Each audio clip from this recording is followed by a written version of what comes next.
رسول الله مبارک په حدیث کې فرمایي و چې کوم وي په قران کې یو سورت دی د 10 آیاتونه دي و چې کوم مسلمان دغه سورت تلاوت وکي نو دغه سورت دغه ویون کې د لپاره شفاعت کوي.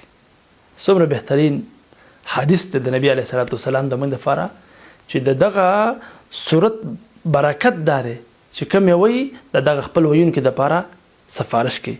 بیا نبی علیه الصلاۃ والسلام فرمایي و زما د زړه خواهش داره ارمان مې داره چې دا صورت د هر مسلمان په زړه کې مطلب دا چې دا صورت هر مسلمان ته یادي نو دومره غټ صورت خو نه دی که موږ یاد کو د نبی علیه الصلاۃ والسلام هغه خواهش او ارمان به پوره شي. بل حدیث کې راځي نبی علیه الصلاۃ والسلام فرمایي وایي سورت الف لام میم سجده او تبارک الذی دا دو سورتونو کې مسلمان د ماښام او د ماسخوتن په منځ کې تلاوت وکړي نو وایي دی مسلمان ته به دغه شپې د عبادت داسې اجر ملاویږي لکه دته چې د لیلة القدر د شپې د عبادت اجر ملاویږي. او بل حدیث کې راځي نبی علیه الصلاۃ والسلام فرمایي وایي څوک چې د دې دوه سورتونو تلاوت وکړي الله رب عزت به دغه مسلمان ته اویا نیکۍ ورکړي او اویا ګناهونه به الله رب عزت دغه مسلمان وران کړي.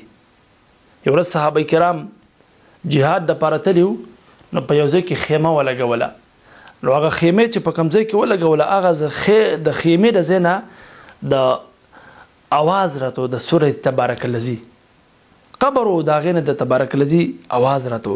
صحابه کرام نبی علیه الصلاۃ والسلام خو لاړه نبی علیه السلام ته وایي یا رسول الله قبر دی او د هغې نه د سورة تبارک الذی اواز راځي.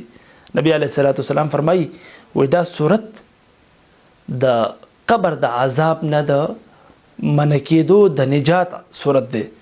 که دا صورت څوک وایي الله رب عزت به دغه مسلمان د قبر د عذاب نه محفوظ وي.